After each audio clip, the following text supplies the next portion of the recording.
welcome to Turn the Page, the official podcast of the Syosset Public Library.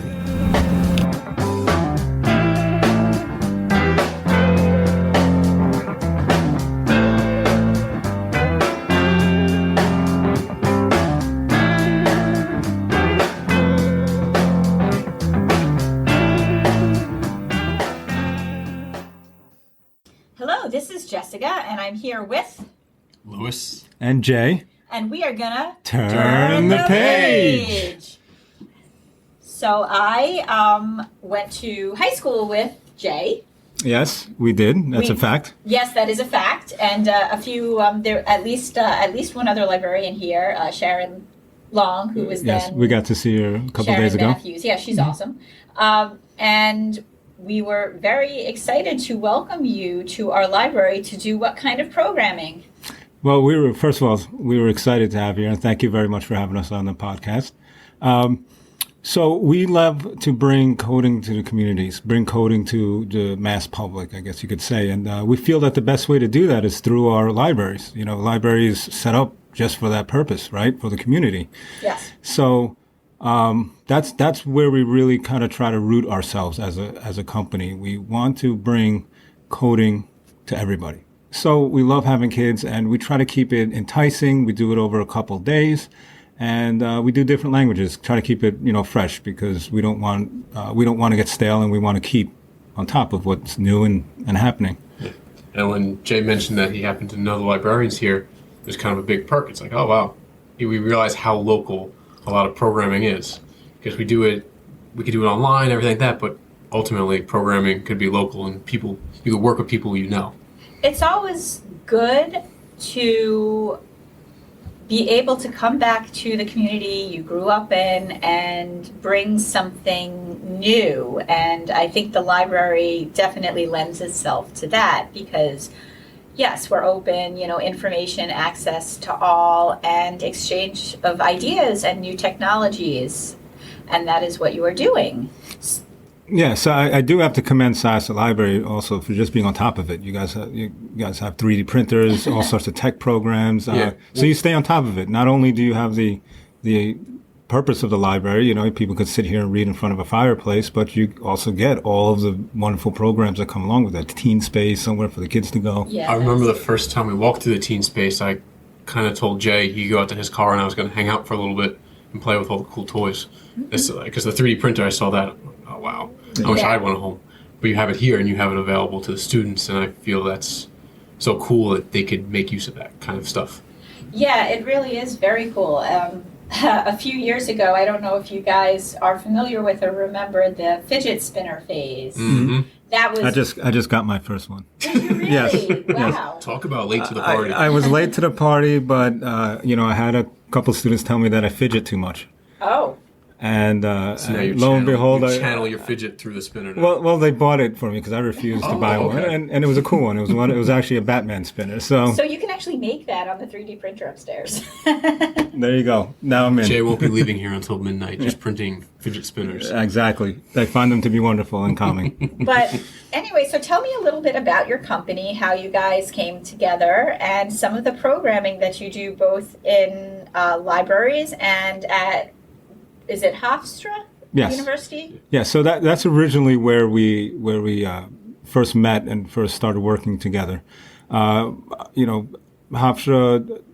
actually, Lewis is actually a student of Hofstra. Oh, nice. So, I did not know that. Yeah, he's actually a graduate, I should say, not a student. Sorry. Finally graduated. Yeah, exactly.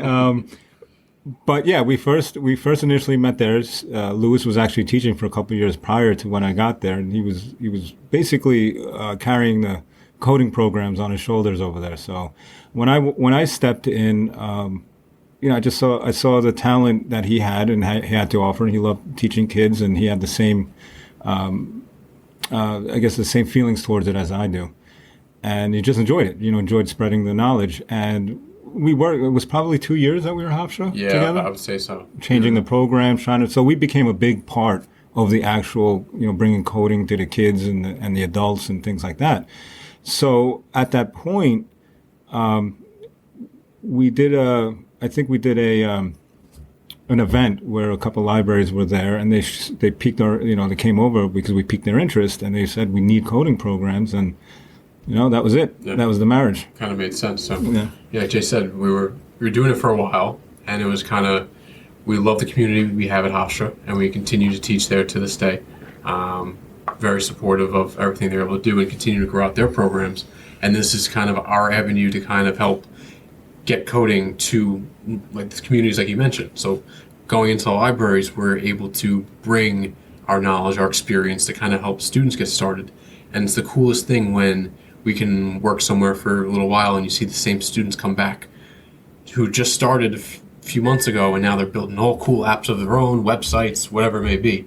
And that's what I find the most enjoyable about doing this. So you not only teach children here, but you started a coding for adults class. Yes. Could you tell me how the two differ? Do you find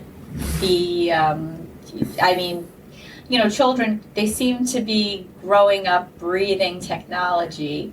And I grew up on the cusp of the internet. You were a year ahead of me, so I didn't get an AOL account until I was just about to go to college. And there was no MySpace. You had your personal Geocities. Is it Geocities? GeoCities. GeoCities Wow. page. Yeah. But I mean, now kids, they are growing up just inhaling, breathing, living technology. So do you find that it's a different, that they soak up the information a little differently when you teach to people who grew up post-internet, post-technology?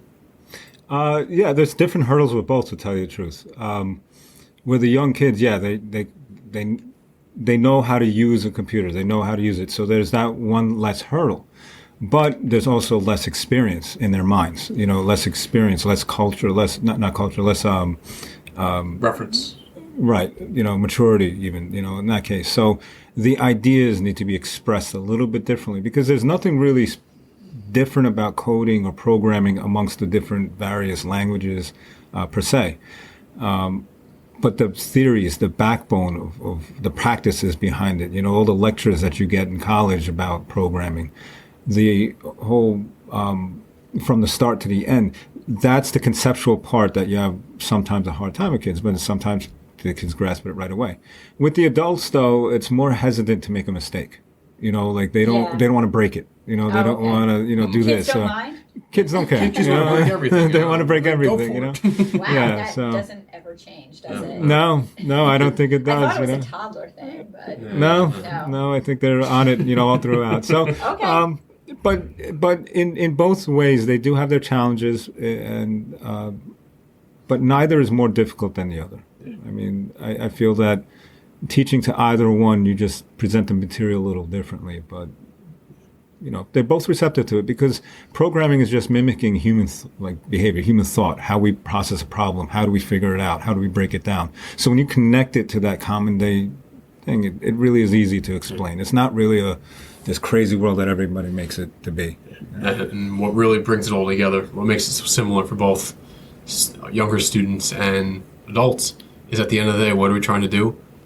Trying to create cool things, whether it be building their own game or building something that's going to help them at work. No matter what, everybody's doing it for that same reason, because you enjoy doing it. It's a little, like Jay said, there are hurdles that are common across, and each have their own hurdles while learning. Mm-hmm. But we're all kind of after the same thing. We're trying to learn something new and enjoy using it.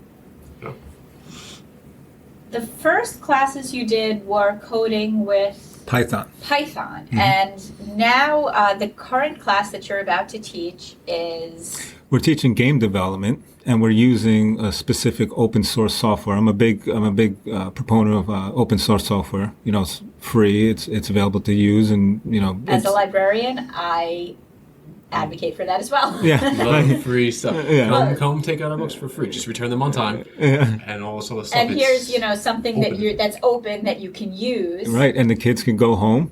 They could download it. They could use it. And they could just go at it at their house. So that's the other aspect that we try to bring is it's such a short time here but we try to give you enough to pique your interest that you know, hey, these tools are free. All of this is available to me. The internet gives me all this information, you know. And There's YouTube, there's stuff online, there are forums, people are talking, working together. We're just here to kind of help pique the interest or help kind of provide some direction. Right. And just bring from one of the experiences that we have and some of the troubles we had getting started to kind of help students get over those initial bumps in the road and get on that path to kind of explore and create and do whatever they want to do. Excellent. Do you guys have a favorite coding, is it language program? language, no, they all drive me nuts. And if you were to give our listeners one open, like your favorite open source, where would you access? That's a good one. There's a whole network of it. But Top three? I love YouTube. Okay. Because no matter what, someone else is out there also trying to teach, and they could be anywhere in the world, and they can walk you through it. They can give you instructions, and even the comments section, which normally in YouTube isn't too useful. No, that's an understatement. Yeah, people will say, "Oh, update your comment," or "Oh, I found this. Guys, try out this video." Things like that, and you can take a full course on someone offering content for free and just follow along and click on the link. I recommend be careful when you click on links, but always kind of they're trying to promote the same knowledge sharing that we're trying to go after. Very nice. Yeah. So, as far as open source software, there's a bunch of different resources. But I know if you Google FOSS, free open source, you get a couple of links. FOSSweb.com is a good source that you could go to. I'm drawing a blank on one of the major ones. And that's FOSS. FOSS. Two S's. Two S's. Free Open Source Software. Cool. Stands for free open source software. But if you get to there, that's a good starting point, and you'll be able to take you all throughout. You know, especially if you're getting into Linux, you know, that's all free. So the software is just available to you, and you just have to dig in and get on it. I'm a big Linux guy too, though, so. Very nice.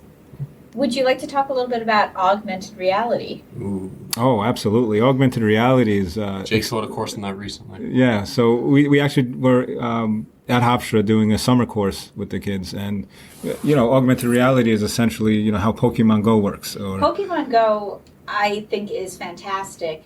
It not only got people to leave their house, gamers to leave their house. Right.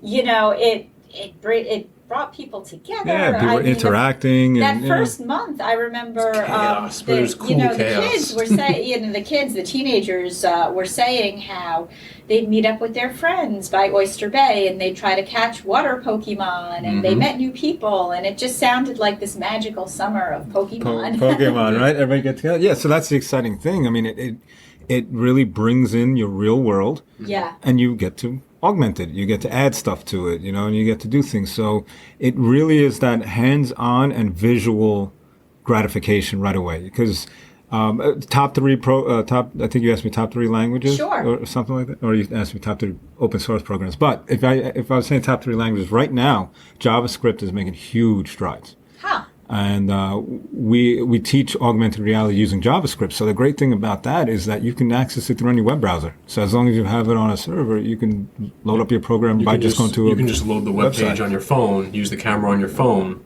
Yep. and suddenly you're seeing things in the augmented view. Right.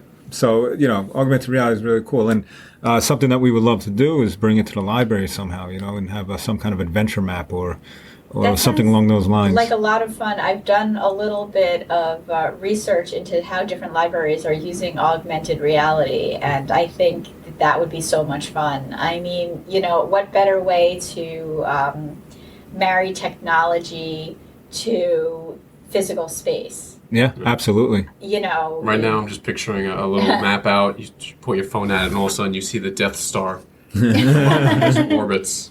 I just can't get that out of my brain right now. That's pretty awesome. Though Disney, I think, might have. Yeah, they might have a problem with yeah. that one. With that Well, one. no, take it's that- I not say the the Death Death Star. Star. It's It's the- the Death Stellar. Yes. That's Object. no moon. That's no moon. Yeah, no It's moon. no moon. No moon. Or a Death Star, even. Yeah. Neither. It's a happy star. Yeah.